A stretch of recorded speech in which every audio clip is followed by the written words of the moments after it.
Socrates. 1. The Mask of Silenus. It is pleasant to stand face to face with a personality apparently so real as Socrates. But when we consider the two sources upon which we must rely for our knowledge of Socrates, we find that one of them, Plato, writes imaginative dramas, that the other, Xenophon, writes historical novels, and that neither product can be taken as history. They say, writes Diogenes Laertius, that Socrates, having heard Plato read the Lysis, cried out, "Oh, Heracles, what a number of lies the young man has told about me!" For Plato had set down a great many things as sayings of Socrates which he had never said.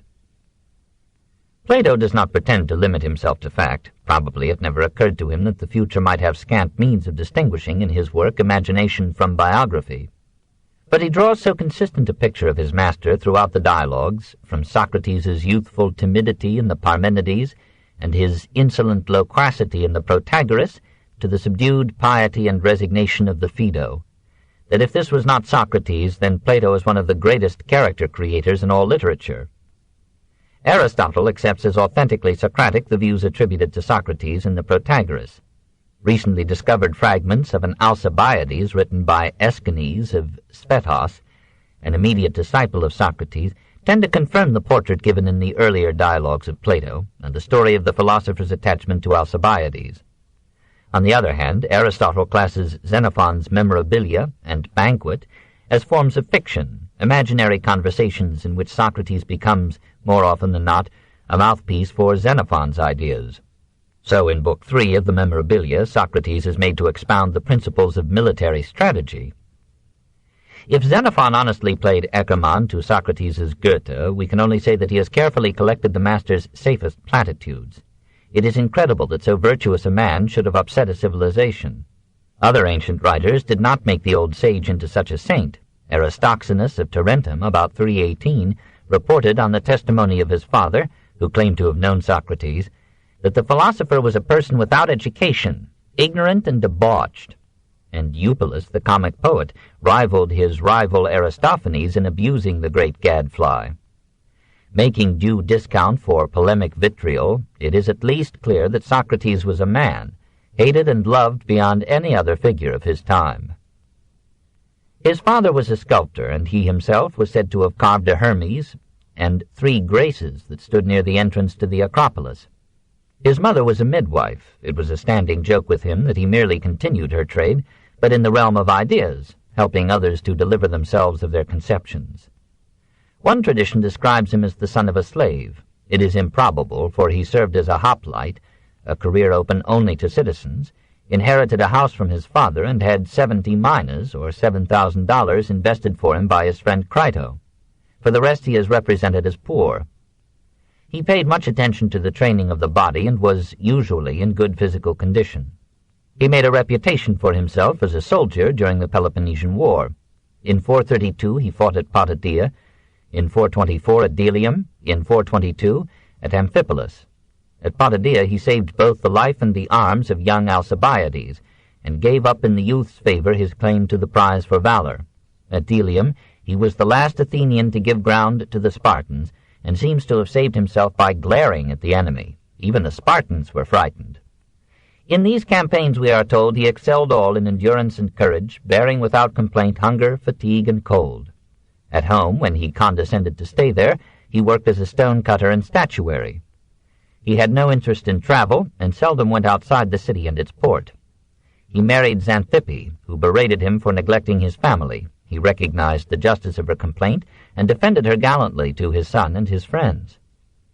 Marriage disturbed him so little that he seems to have taken an additional wife when the mortality of males in the war led to the temporary legalization of polygamy.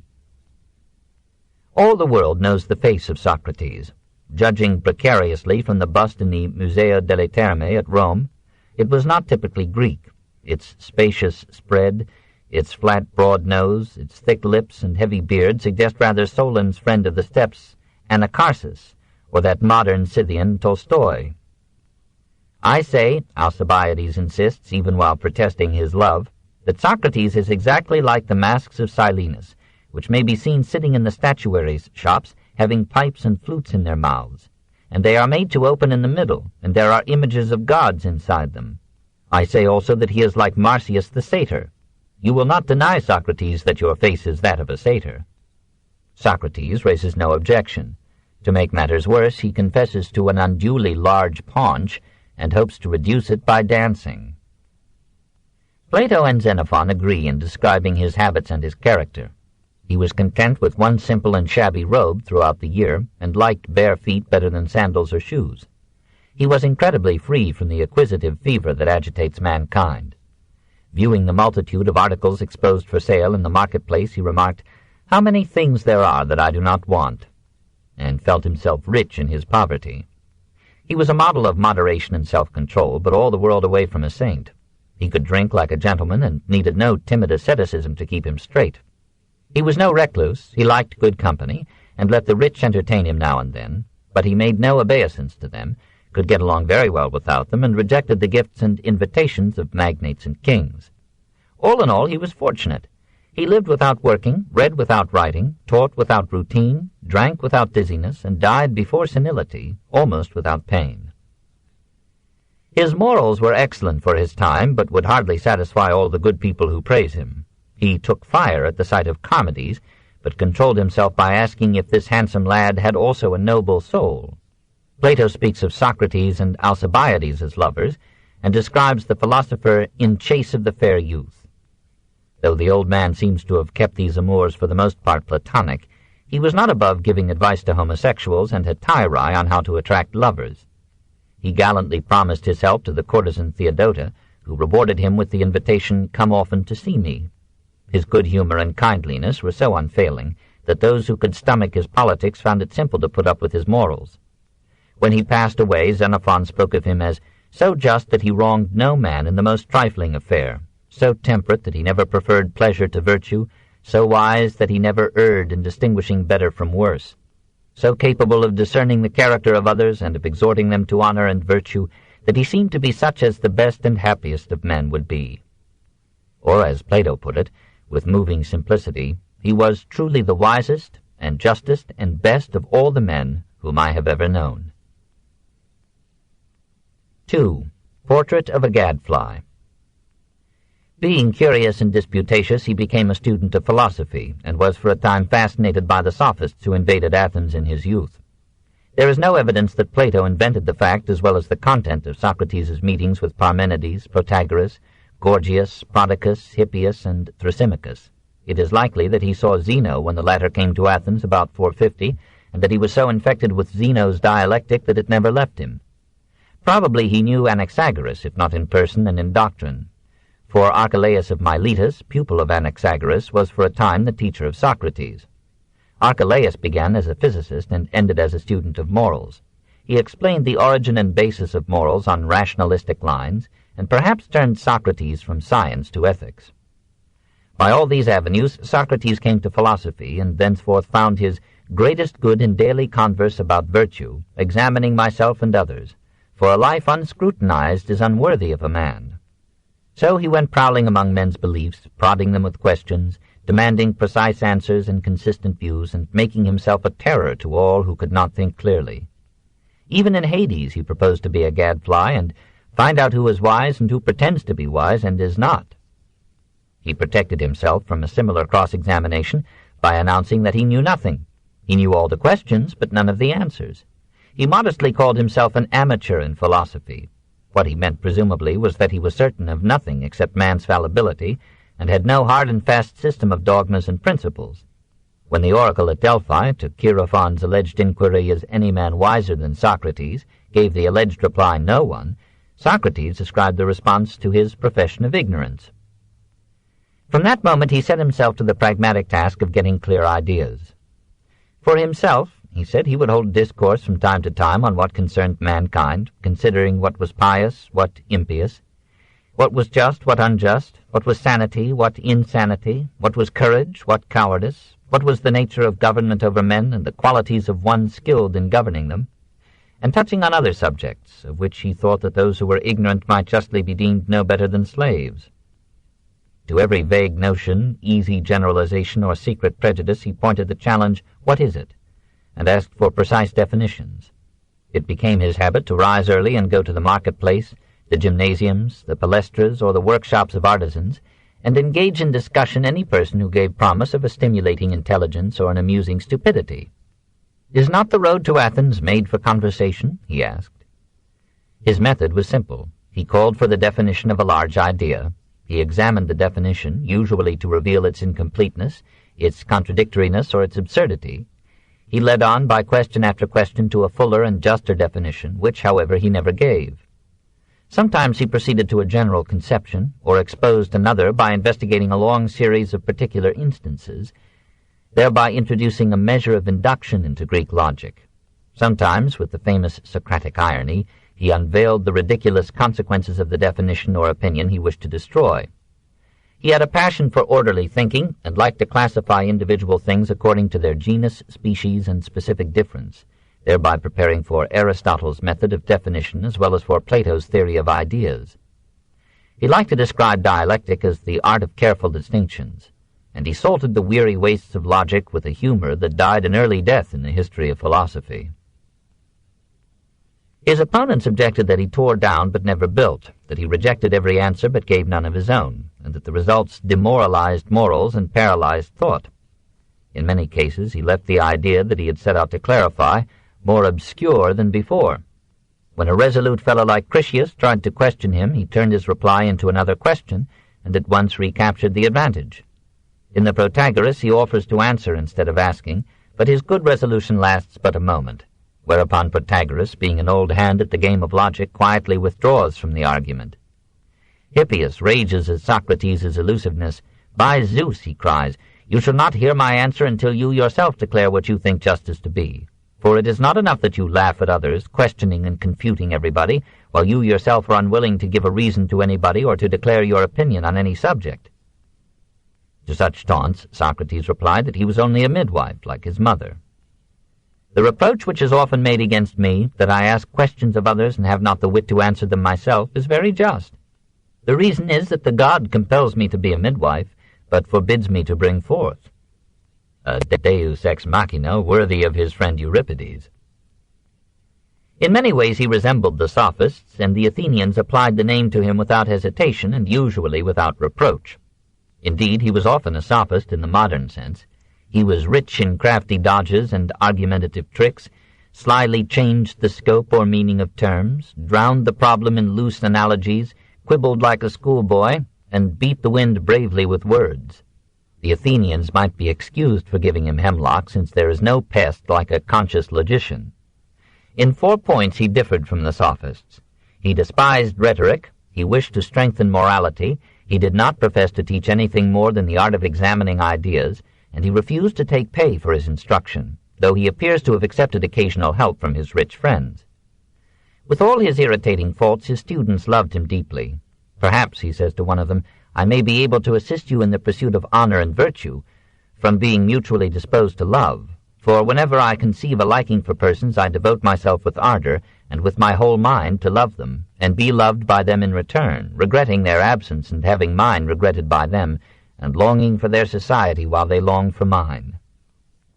Aristophanes' Clouds represents the pupils of Socrates as forming a school with a regular meeting place, and a passage in Xenophon lends some color to this conception. Usually he is pictured as teaching wherever he found a pupil or a listener. But no common doctrine united his followers. They differed so widely among themselves that they became the leaders of the most diverse philosophical schools and theories in Greece: Platonism, Cynicism, Stoicism, Epicureanism, Skepticism. There was the proud and humble Antisthenes, who took from his master the doctrine of simplicity in life and needs, and founded the Cynic school. Perhaps he was present when Socrates said to Antiphon, "You seem to think that happiness consists in luxury and extravagance, but I think that to want nothing is to resemble the gods, and that to want as little as possible is to make the nearest approach to the gods." There was Aristippus, who derived from Socrates' placid acceptance of pleasure as a good the doctrine which he later developed at Cyrene, and which Epicurus would preach at Athens. There was Euclides of Megara, who sharpened the Socratic dialectic into a skepticism that denied the possibility of any real knowledge.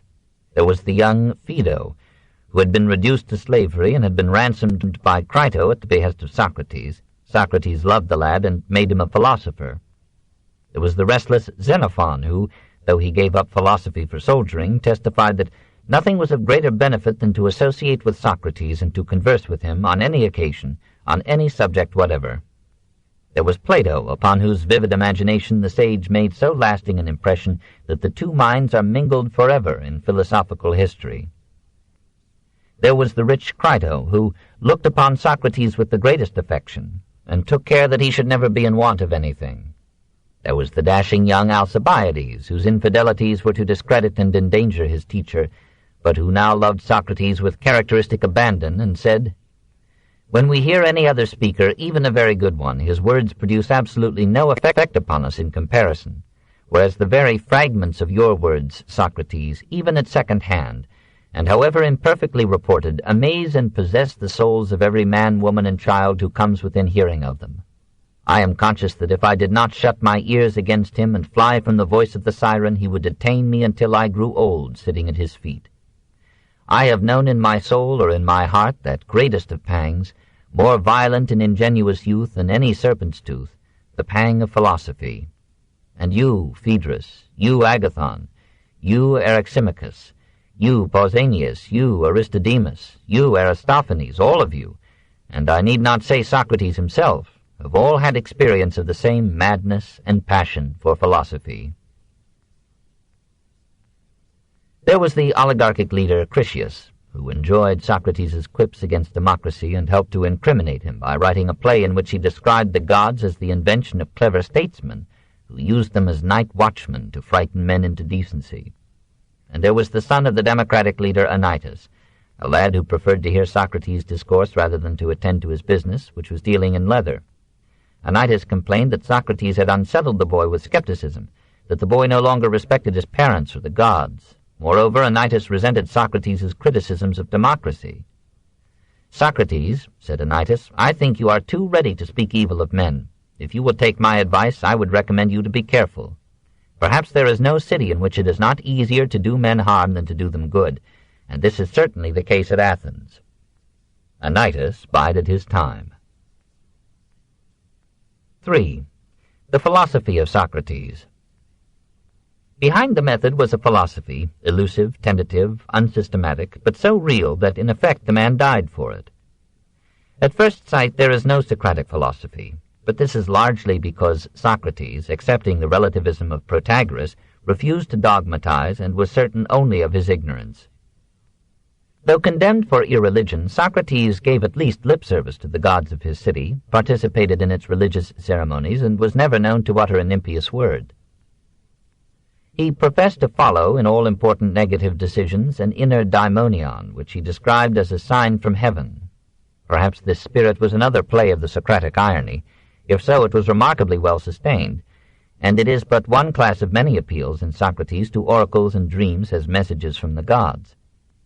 He argued that there were too many instances of amazing adaptation and apparent design to allow us to ascribe the world to chance or any unintelligent cause. On immortality he was not so definite. He pleads for it tenaciously in the Phaedo, but in the Apology he says, "Were I to make any claim to be wiser than others, it would be because I do not think that I have any sufficient knowledge of the other world, when in fact I have none." In the Cratylus he applies the same agnosticism to the gods. Of the gods we know nothing. He advised his followers not to dispute of such matters. Like Confucius, he asked them, did they know human affairs so well that they were ready to meddle with those of heaven? The best thing to do, he felt, was to acknowledge our ignorance, and meanwhile to obey the oracle at Delphi, which, when asked how one should worship the gods, answered, "According to the law of your country." He applied this skepticism even more rigorously to the physical sciences. One should study them only so far as to guide his life. Beyond that, they are an inscrutable maze. Each mystery, when solved, reveals a deeper mystery. In his youth he had studied science with Archelaus.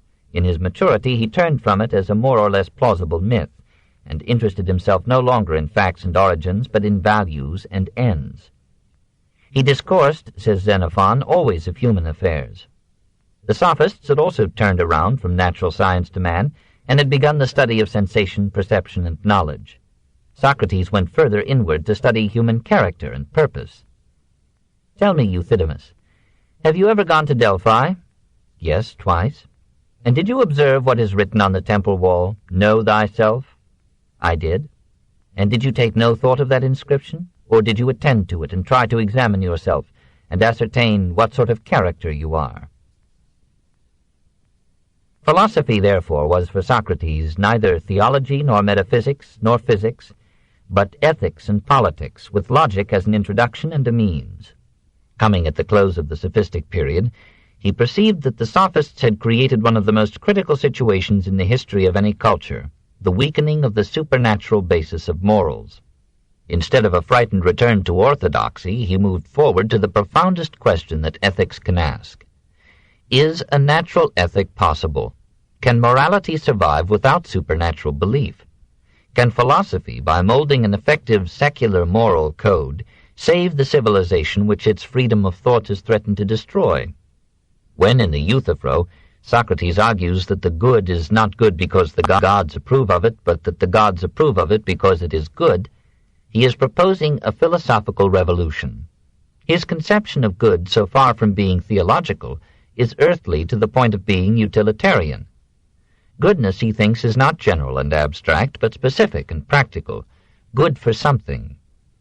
Goodness and beauty are forms of usefulness and human advantage. Even a dung basket is beautiful if it is well formed for its purpose. Since, Socrates thought, there is nothing else so useful as knowledge, knowledge is the highest virtue, and all vice is ignorance, though virtue here means excellence rather than sinlessness. Without proper knowledge, right action is impossible. With proper knowledge, right action is inevitable. Men never do that which they know to be wrong, that is unwise, injurious to themselves. The highest good is happiness. The highest means to it is knowledge or intelligence. If knowledge is the highest excellence, Socrates argues, aristocracy is the best form of government, and democracy is nonsense. It is absurd, says Xenophon's Socrates, to choose magistrates by lot where no one would dream of drawing lots for a pilot, a mason, a flute player, or any craftsman at all, though the shortcomings of such men are far less harmful than those that disorder our government. He condemns the litigiousness of the Athenians, their noisy envy of one another, the bitterness of their political factions and disputes. On these accounts, he says, I am constantly in the greatest fear lest some evil should happen to the state too great for it to bear. Nothing could save Athens, he thought, except government by knowledge and ability, and this was no more to be determined by voting than the qualifications of a pilot, a musician, a physician, or a carpenter. Nor should power or wealth choose the officials of the state. Tyranny and plutocracy are as bad as democracy. The reasonable compromise is an aristocracy in which office would be restricted to those mentally fit and trained for it. Despite these criticisms of Athenian democracy, Socrates recognized its advantages and appreciated the liberties and opportunities that it gave him. He smiled at the tendency of some followers to preach a return to nature, and adopted towards Antisthenes and the Cynics the same attitude that Voltaire would take towards Rousseau, that with all its faults, civilization is a precious thing, not to be abandoned for any primeval simplicity. Nevertheless, the majority of the Athenians looked upon him with irritated suspicion. The orthodox in religion considered him to be the most dangerous of the sophists.